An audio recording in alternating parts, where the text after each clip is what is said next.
bem? Eu sou Patrícia Santos, eu sou professora do Monte Oreb e hoje nós vamos ter uma aula sobre o projeto final.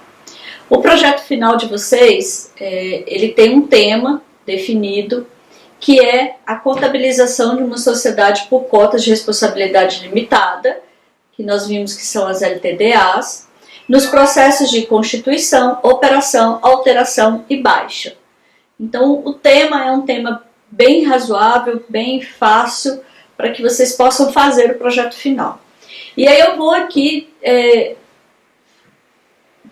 dialogar com vocês, para que vocês entendam o que é o projeto final, qual que é a base, o que vocês terão que fazer para poder chegar dentro do prazo de execução do projeto final e finalizar ele. Então vamos lá. A base inicial que nós temos é um negócio chamado ciência. A ciência ela é um conjunto de conhecimentos gerados através de conhecimento, de hipóteses, de objetivos, de procedimentos sistematizados, lógicos e racionais, onde você valida algo, então você valida uma ideia. O que tem a ver a ciência com o projeto final? Porque a pesquisa científica para o projeto final que vocês vão fazer, ele tem que ser baseado na ciência. Numa ciência que já está no mercado, em questões de conhecimento, em questões de procedimento. Vocês não vão criar a roda já existe. Vocês vão apenas colocar ela para girar ao seu favor. Então, por que a gente faz uma pesquisa? Aqui tem uma frase do Gramsci, que diz que todo indivíduo ativo ele tem uma prática e ele tem um conhecimento teórico. E vocês tiveram esse conhecimento teórico em sala de aula durante o curso. Agora vocês vão colocar isso em prática dentro dessa pesquisa de vocês. Tá? Então a pesquisa ela vai utilizar do conhecimento científico que vocês absorveram ao longo do curso, do conhecimento científico que está aí na internet, nos livros, ou até mesmo com colegas de profissão, como contadores, para que você experiencie a prática deste conhecimento teórico. Tá? Então, a ciência e a pesquisa elas estão intimamente interligadas. Vocês vão usar a ciência para fazer uma pesquisa e uma aplicação prática. E o que significa pesquisa? Ela é uma atividade que voltada para a solução de um problema. Qual que é o problema de vocês? A criação, a constituição, o lançamento, a alteração e baixa. Então, o problema já está pré-definido para que vocês trabalhem em cima. E aí vocês vão começar agora a fazer a segunda parte, que é o questionamento e as indagações acerca desse processo de contabilização, abertura, contabilização, alteração e baixa. A pesquisa, ela é uma atividade que ela busca trazer um maior conhecimento, aumentar o rol de expectativas, de conhecimento, de prática, de indagação, de investigação, da realidade que vocês vão encontrar no mercado, tá? Então ela vai permitir que dentro da ciência você elabore um conhecimento aplicado na prática. Qual que é o objetivo? Nós temos objetivos gerais e objetivos específicos, tá?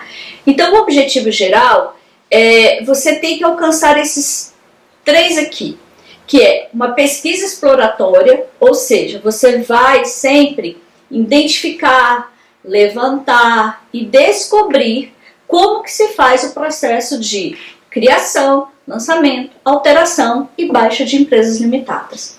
Você também vai fazer uma pesquisa descritiva, onde você vai caracterizar e descrever aquilo que você levantou e descobriu. E como uma pesquisa explicativa, você depois vai analisar, você vai verificar e você vai explicar o que você encontrou. Se o que você encontrar na prática é divergente da teoria, você vai explicar e vai argumentar o que é que está diferente. Então, como objetivo geral da pesquisa, você tem que levantar, descobrir, descrever, analisar e explicar. E como objetivo específico, o que você tem que fazer? Você tem que identificar quais os aspectos dessa sua pesquisa contribuem para a obtenção do objetivo geral, tá? Então você vai pegar etapas do conhecimento que vai fazer com que você consiga, por exemplo, explicar como que se faz uma contabilização, como que se faz uma baixa, ok? Nós temos um grande desafio para fazer a sua pesquisa. E aí você tem que tomar muito cuidado, porque você está aqui, ó, com medo, ansioso, e você tem um desafio e você tem uma apatia correlacionada com a sua competência de planejamento para você fazer. Você tem que controlar a sua ansiedade e o seu desinteresse pela pesquisa para que você possa ter uma produtividade ao redigir isso. Porque você vai ter que finalizar para que você consiga se formar. Então, o grande desafio durante uma pesquisa é você criar uma apatia, você criar um desafio que te motive dentro das suas competências para que você não crie desinteresse, não crie ansiedade e você consiga finalizar. Então, tenha muito cuidado, programe-se para fazer a sua pesquisa, estipule tempo, nós vamos ver aqui como estipular o tempo, para que você consiga executar com sucesso a sua pesquisa. E aí, como que a gente faz uma pesquisa? Parece simples e é simples. Primeiro, a gente tem que ter o problema da pesquisa, que vocês já têm, que é a constituição, lançamento, alteração e baixa de empresas. Você já tem os objetivos gerais específicos. Você vai ter que identificar dessas variáveis quais as que independem de pessoas e de você e quais as que dependem. E aí você vai ter que administrar essas variáveis. Quais são essas variáveis? Você vai ter que ter livros, você vai ter que ter acesso a bibliotecas, você vai ter que ter acesso à internet, você vai ter que ter acesso às normas brasileiras de contabilidade do CFC, e aí você pode entrar no site. Você vai ter que ter acesso a contadores, amigos, colegas, professores. Então, todas essas variáveis podem influenciar para que você consiga, dentro de um cronograma, executar a sua pesquisa. E aí você tem que controlar isso, ainda mais dentro da rotina do dia a dia. E aí você vai ter que ter um referencial teórico. O que é o referencial teórico? É a sua base de conhecimento teórico, dos nossos grandes escritores, dos nossos grandes mestres da contabilidade, que tem todo um arcabouço de livros, de leis, de normas, de ienes. Então você vai ter que fazer uma pesquisa em vários livros. Você não vai conseguir pegar só um livro, só uma apostila ou só um caderno. Então você tem que ter um referencial teórico que respalde tudo aquilo que você vai explicar, tudo aquilo que você vai argumentar. E aí você tem que fazer uma definição operacional de tudo aquilo que você pesquisou, de tudo aquilo que você viu, de todos os problemas, todas as coisas que coincidem, toda a dificuldade da prática de se fazer isso. O que você vai colocar na sua pesquisa? O que você vai descrever? Como que você vai fazer isso? Qual que vai ser a ordem de raciocínio intelectual que você vai colocar na sua pesquisa? Porque a gente não pode simplesmente só pegar, Ctrl+C, Ctrl+V, os livros e redigir de novo. Você tem que fazer uma interpretação desses livros e colocar o seu ponto de vista, é a sua linguagem. Então você tem que fazer uma definição operacional para que isso fique lógico, para que uma pessoa que pegue o seu projeto de pesquisa e leia, ele entenda na íntegra, do início ao fim, do que você está falando. Então essa definição operacional é muito importante para que você consiga fazer todos os passos componentes da pesquisa.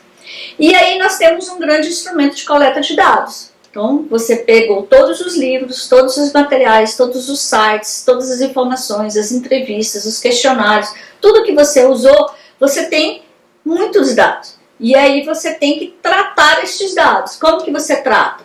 Separando o que você vai usar e o que você não vai usar, colocando dentro de uma ordem lógica. Tá?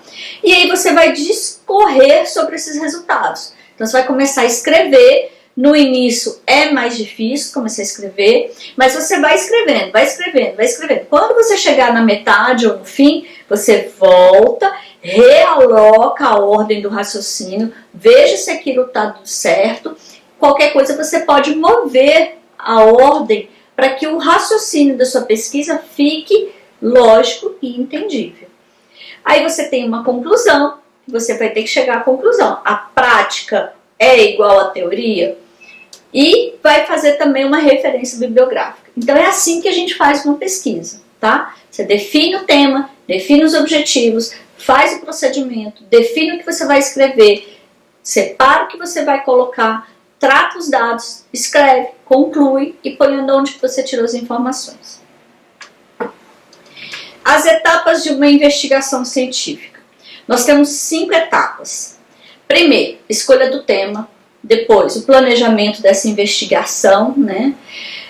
Terceiro, coleta e armazenamento dessas informações. Quarto, você vai fazer a análise desses resultados, você vai elaborar suas conclusões e depois você vai divulgar os seus resultados.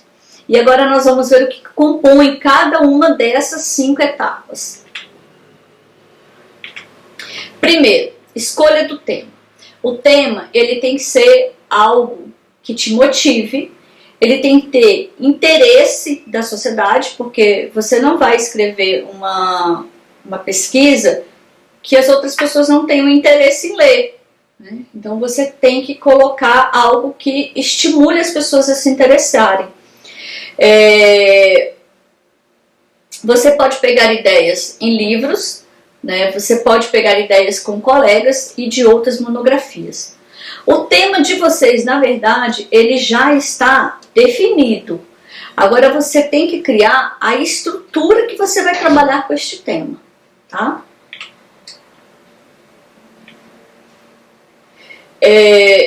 Sempre olhando em relação aos objetivos que você tem com aquele tema, com aquela pesquisa.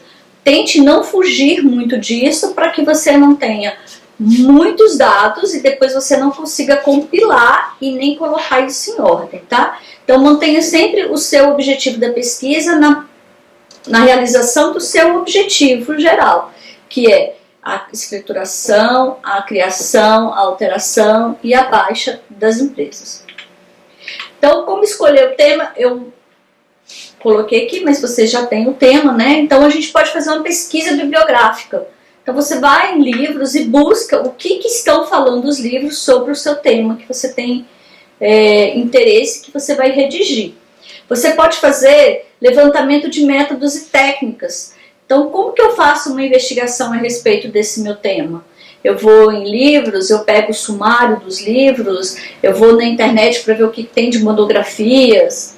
Você também pode utilizar uma metodologia específica de bancos de dados, de monografias que já falaram sobre isso. Então você, dentro dessas monografias, você já consegue ver qual que é a bibliografia que a pessoa usou. Então você pode ir lá também buscar essas bibliografias, tá?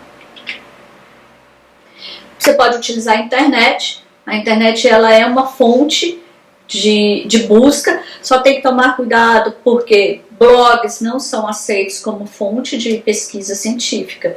Dentro da internet você tem que buscar sites que nós temos, o COSIF, a Secretaria da Fazenda, o CFC, que é o nosso Conselho Federal de Contabilidade. Tem que ser sites confiáveis e sites que garantam que aquela informação ela tem todo um respaldo acadêmico e legal de ser trabalhado. Então, salas de bate-papo, blogs, nada disso pode ser utilizado para a busca da internet.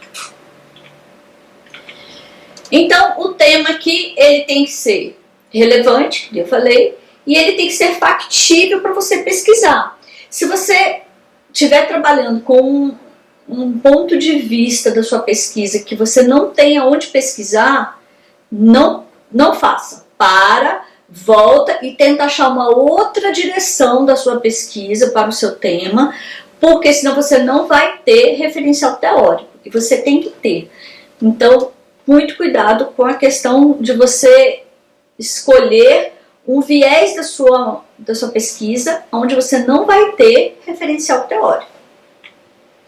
Planejamento. Como que a gente faz o planejamento para isso?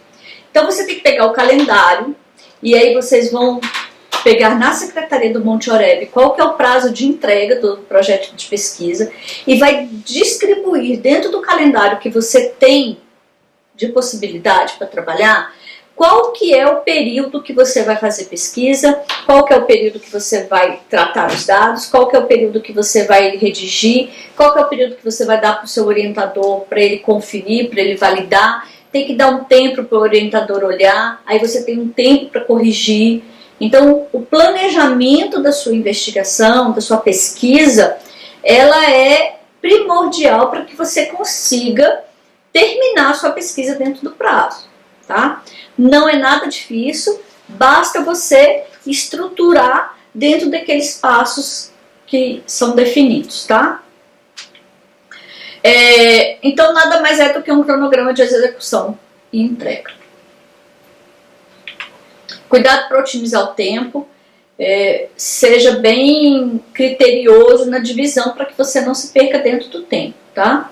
Então a gente tem alguns métodos que podem ser utilizados, que são técnicas. Então nós temos questionários, você tem programas que te ajudam com isso, com project, mas basta você pegar um calendário e vai marcando no calendário o que você vai fazer dentro daquelas semanas do prazo que você tem, tá? Você pode coletar, armazenar e analisar os dados dentro da amostra que você fez e fazer testes para serem utilizados. Então você tem que colocar dentro do seu cronograma um prazo para que você faça esses testes também. Os testes, que a gente chama de testes de estresse ou de validação, podem ter alguns viés, então você pode encontrar alguns problemas que você vai precisar de mais tempo. Então, se você for trabalhar com a parte de testes, deixe um prazo maior, tá bom? E o cronograma você tem que ver ao longo do projeto, então, o que é que você vai fazer, como que você vai fazer a sua pesquisa, para que você estipule dentro de um cronograma que você consiga realizar ele com sucesso. A terceira fase é a coleta e armazenamento das informações. Você vai buscar em referenciais teóricos, em livros, em fontes confiáveis, tudo o que está falando sobre o seu projeto de pesquisa. Eu normalmente, eu criei uma sistemática em que eu numero os livros, eu faço um índice do que eu quero falar, então eu defino num sumário todos os assuntos que eu vou falar nas minhas pesquisas e deixo duas colunas onde eu vou colocando o número do livro e a página que tem aquilo ali. Então você pega todos os seus livros e numera, de 1 até 10, vamos supor. E aí eu vou ter um item lá no índice que fala sobre alteração de capital social. Aí você, na frente da alteração do capital social, você põe a numeração do livro que você encontrou o assunto e qual a página. Quando você for redigir, você já tem tudo organizado. Você abre os livros, lê, trata a informação dentro da sua cabeça e redige. Então, a coleta e o armazenamento das informações que você vai usar na sua pesquisa, ela é muito importante para o momento de você tratar, no momento de você redigir. Então, é um trabalho que você tem no início, mas que quando você for redigir vai te dar maior tranquilidade, vai te dar maior possibilidade de você não esquecer nada, não esquecer nenhuma fonte de pesquisa.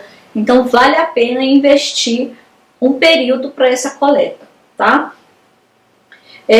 Dentro das realizações de estudos experimentais, que são testes, e que você faz por exemplo, vários lançamentos para você ver como que vai comportar um determinado lançamento dentro de um balanço, por exemplo, você tem que ter isso muito bem estruturado, muito bem guardado e provado. Então, guarde todos os documentos e todas as fontes onde você pegar as informações. A mensuração e comparação de dados de desempenho. Então, quando você faz uma análise, ele vai ter um uso, ele vai ter um impacto no fechamento de balanço, ele vai ter um impacto na baixa de uma empresa. Então você, cuidado com as informações que você está tendo para que você depois possa mensurar e comparar. Porque não adianta só você falar que não dá para fazer, você tem que comparar com o modelo de pessoas que dizem que dá para fazer. Estudos observacionais. O que é isso aqui? Nós temos algumas maneiras de você buscar a parte prática de fazer a criação, lançamento e baixa das empresas, onde você pode fazer questionários. O questionário você pode entregar para quantas pessoas você quiser. Tem que ser uma amostragem um pouco densa, para que você consiga realmente estipular que de 10 pessoas, 2 falaram tal coisa. Você não pode fazer um questionário só para 1, 2 pessoas. Você tem que ter uma margem para que você possa testar que aquilo ali é a grande maioria. Nós podemos fazer entrevistas, então você vai poder sentar com contadores em escritórios ou analistas contábeis, onde eles vão te dizer como que funciona a prática da movimentação de empresa. E o último você vai poder observar. Então você vai passar uns dias dentro de um escritório, pede para um amigo seu, quando ele for na junta, fazer um registro de uma empresa que você vai acompanhar junto, né? Então você vai ter a observação de como que funciona efetivamente a prática da criação, da alteração e da baixa das empresas. Para você observar, você tem que ter um conhecimento prévio, porque senão você não vai conseguir criticar para saber se a pessoa está fazendo a prática que realmente está na teoria.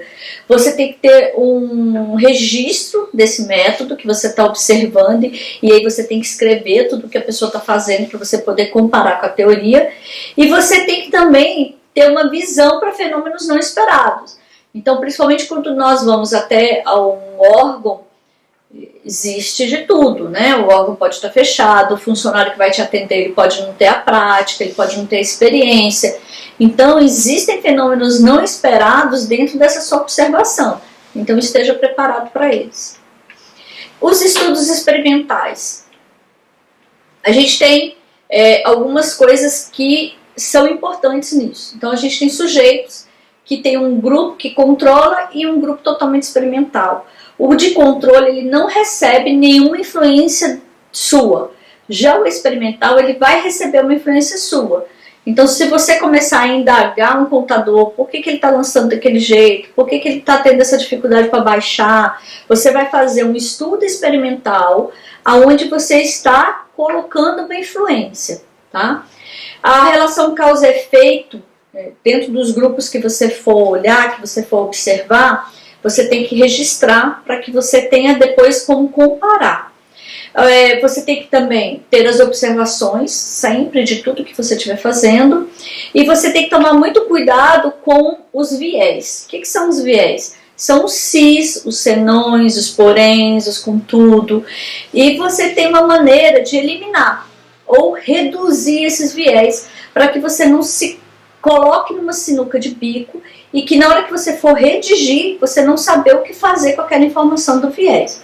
Então, primeira coisa, cuidado com as atribuições aleatórias, atribuições de todo mundo faz, ninguém faz, sujeitos que você não consegue identificar, né, quem é que estava dentro daquela execução daquela prática que deu esse senão, que deu esse porém, será que isso é sempre assim ou não é?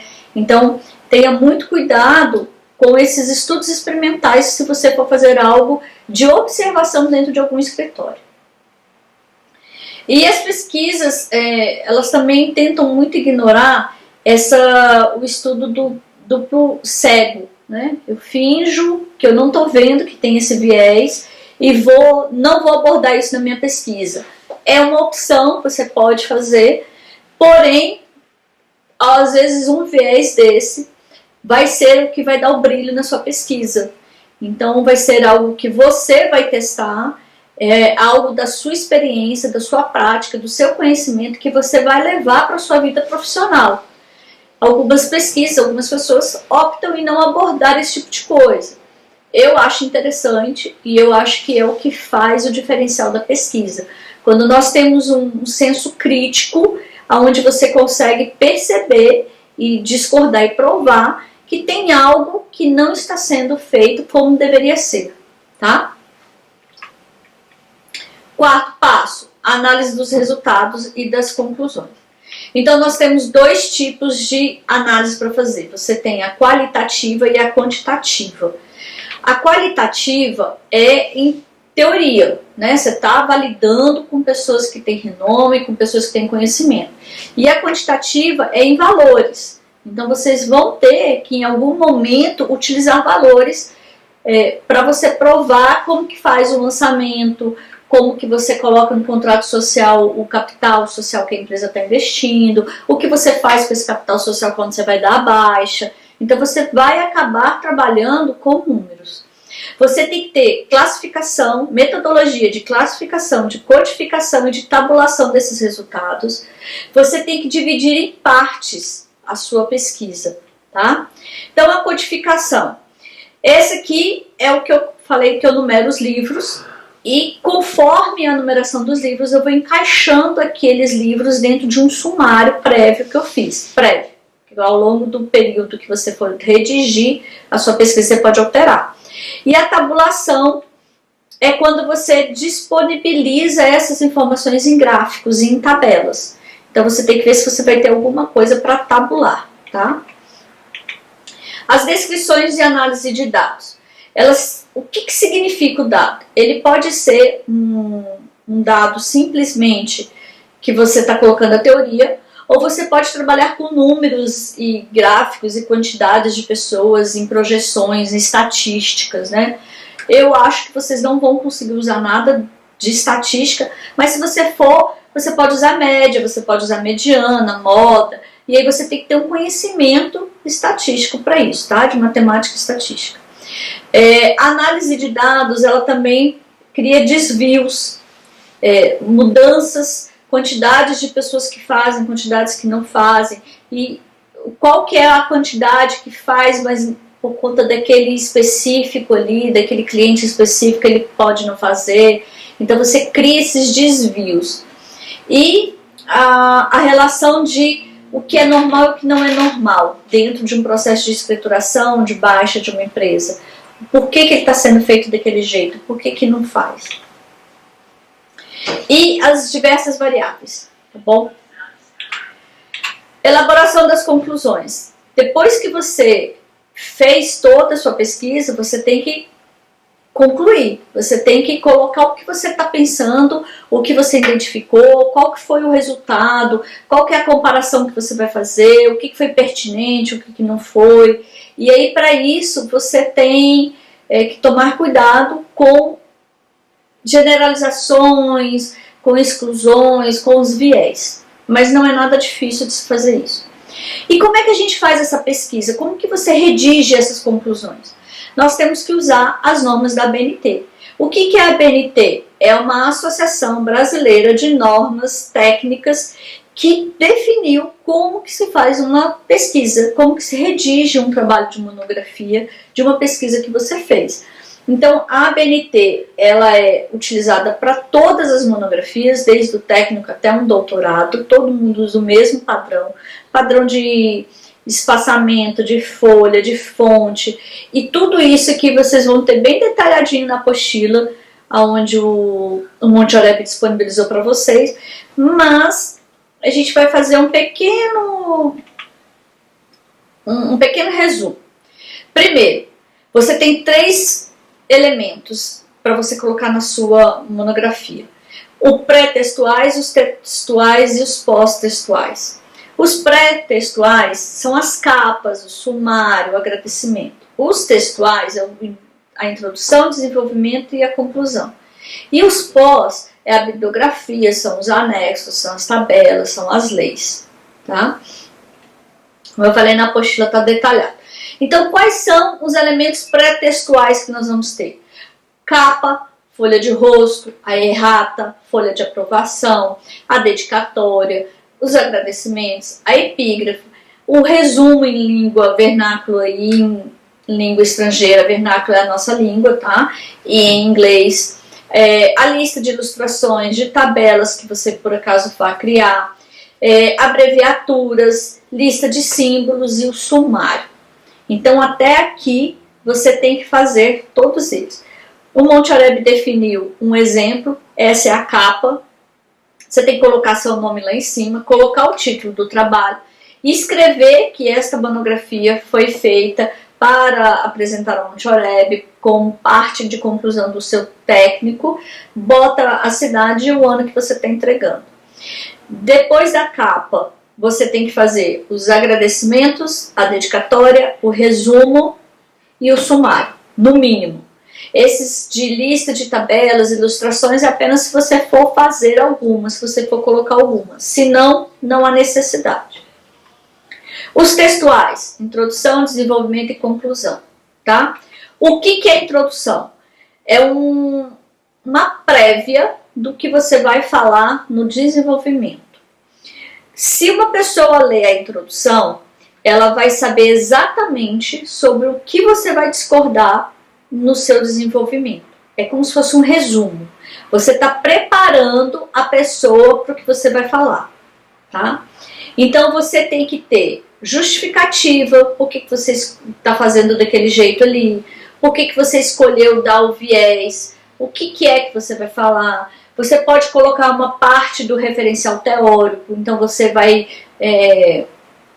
introduzir como que se faz uma baixa, uma alteração, da onde que vem isso, aonde que está definido, qual que é a lei, qual que é a NBCT. Então você vai dar uma introdução, é um resumo. A introdução, ela normalmente é em torno de 2, 3 páginas. Então, você pode redige o desenvolvimento e depois você volta e corrige a introdução, tá?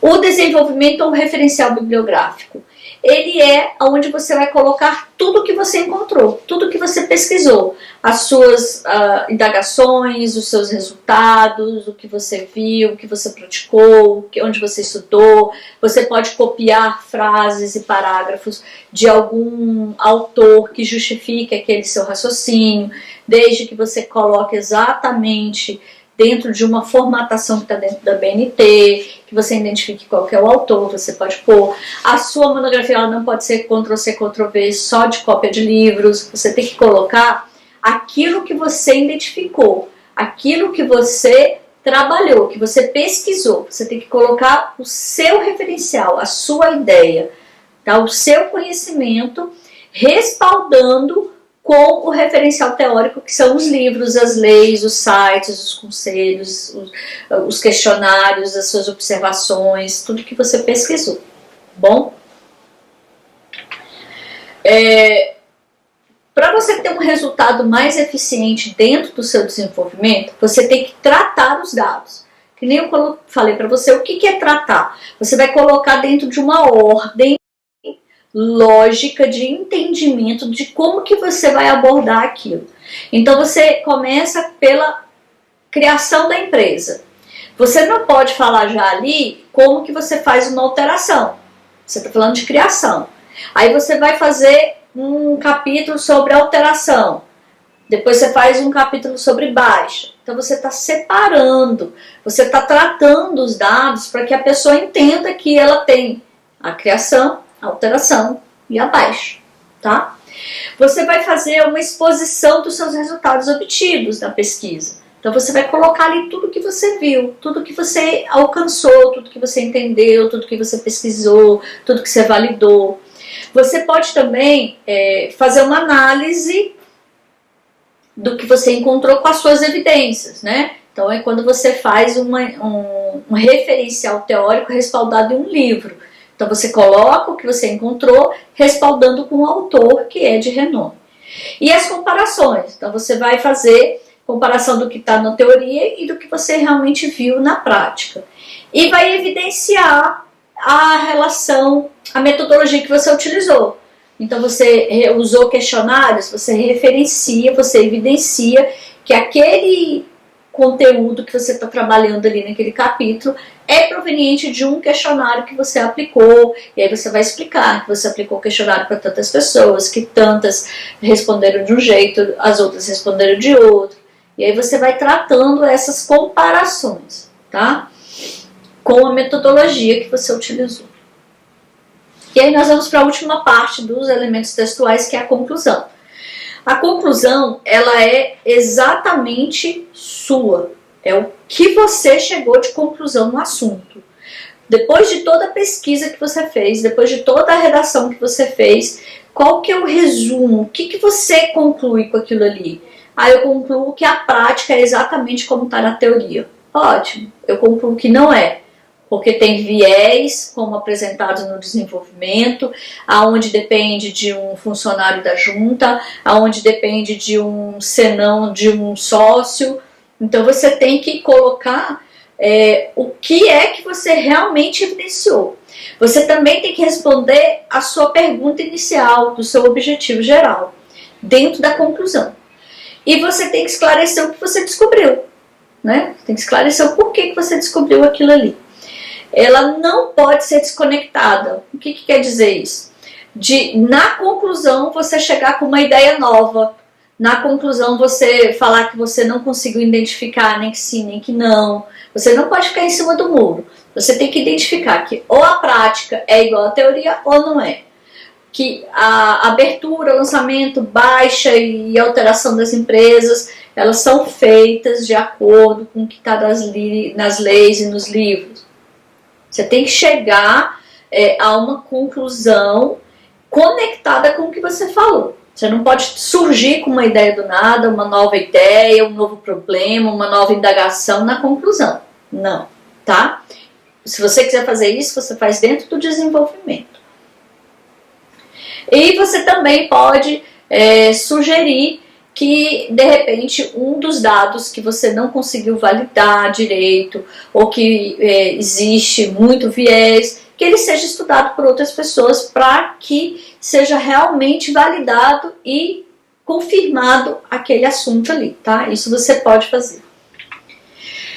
Os elementos pós-textuais são a parte do referencial bibliográfico ou a bibliografia, os glossários, os apêndices, os anexos e os índices.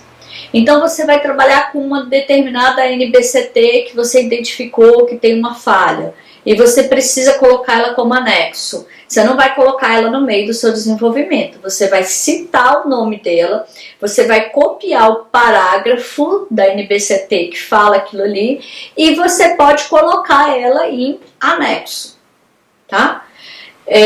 Glossário é quando você tem palavras que são de jargões específicos e que para uma pessoa leiga que vai ler a sua monografia, ela pode não entender o que é aquilo ali. Então você pode criar um glossário explicando o que são aqueles termos ali. E a bibliografia.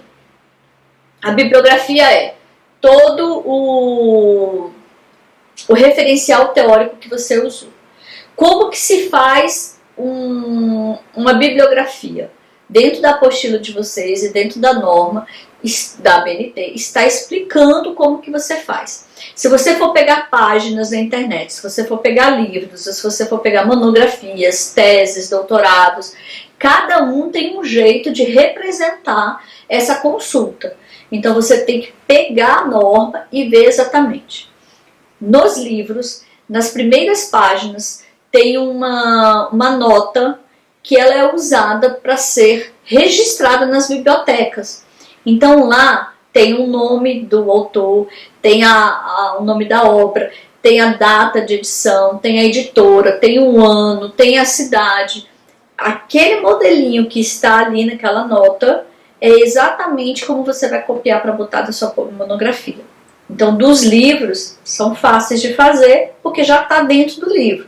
Agora, páginas da internet, questionários e teses e doutorados, você tem que pegar a lei, a norma da BNT ou a apostila do Monte Oreb e ver exatamente como se coloca, tá bom? Então, você só pode colocar na referência bibliográfica livros que você realmente consultou. Não adianta você pegar uma tese de doutorado e ver lá na bibliografia do cara que ele consultou 50 livros e copiar a bibliografia dele e botar na sua.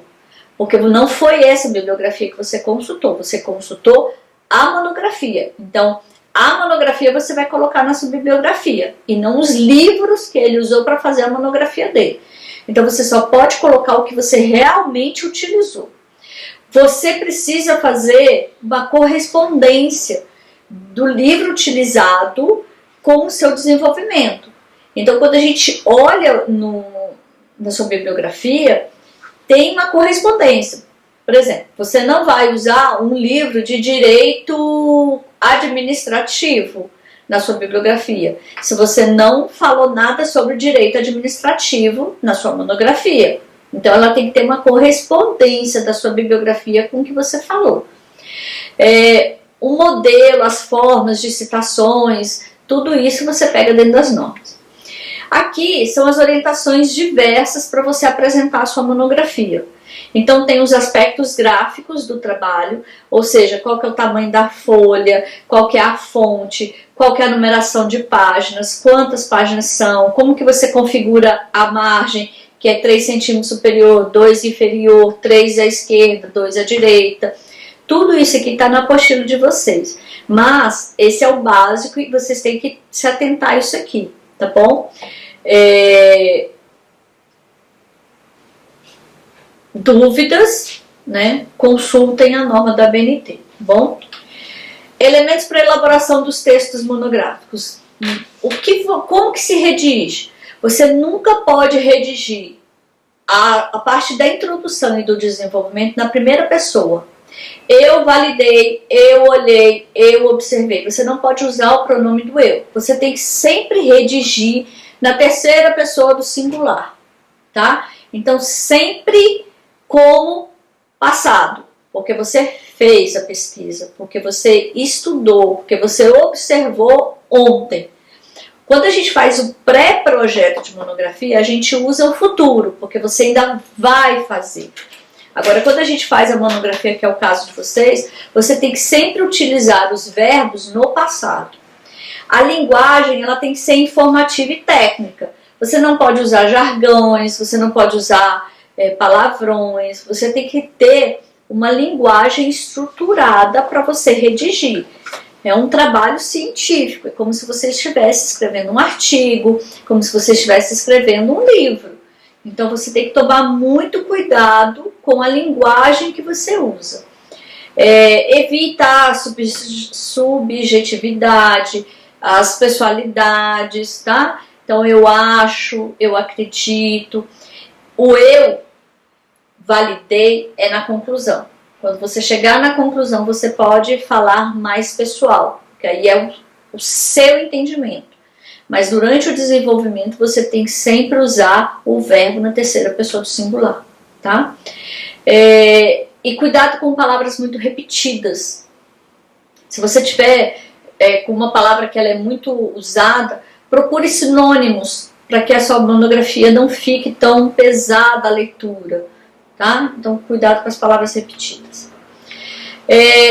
Tabelas, quadros e figuras. Você sempre tem que colocar embaixo escrito que ela é uma tabela, que ele é um gráfico, que ele é uma figura e a fonte disso. A não ser que você tenha criado. Aí você coloca que foi compilação dos questionários, por exemplo, tá? Então você tem que numerar as tabelas. Pega todas as tabelas e a primeira é tabela 1, aí você coloca o que é. Tabela 2, tabela 3, figura 1, figura 2, figura 3, tá? Então você tem que tomar muito cuidado quando você for inserir esse tipo de elemento na sua monografia. Citações. As citações de textos, elas têm que estar sempre entre itálico, entre aspas, com recuo, porque você não pode usar como se fosse sua linguagem, como se fosse você. Você está copiando o que está no livro. Então, quando você copia, você tem que dar indicação visual na monografia para a pessoa que está lendo saber que você está fazendo uma citação, tá? E o último passo é você divulgar o seu resultado. Então, como que a gente divulga uma monografia? Você pode colocar num jornal, você pode publicar numa revista, você pode publicar no seu blog da internet, ou você pode fazer uma dissertação, Nesse caso aqui, nós vamos fazer a dissertação e o artigo científico. O artigo científico é quando você prepara ele para ser publicado em revistas. O Conselho Federal de Contabilidade, ele tem uma revista que é a NPC, que ela faz publicação de monografias de alunos de graduação, de mestrado e de doutorado. Então, se você eventualmente fizer um trabalho que ficar muito legal e quiser, você pode enviar para o CFC e eles vão verificar se aquela sua monografia está dentro de umas normas para ser publicada na revista. E isso é muito legal, é um resultado que valida que a sua monografia foi feita com todo o respaldo científico e técnico possível, tá? E aí, você ainda pode usar ele num livro, né, ou num capítulo de um livro. Hoje os livros são feitos de maneira cooperativa, de parceria, então cada autor faz um capítulo, então de repente você pode fazer parte de um capítulo de um livro que vai ser publicado. Ou publicar simplesmente na internet, numa página, qualquer coisa assim. Bom, eu agradeço, desejo a vocês toda boa sorte na sua pesquisa, na sua dissertação, no seu desenvolvimento. Mantenha calma, mantenha foco que você vai conseguir, tá bom? Então um abraço a todos e até logo.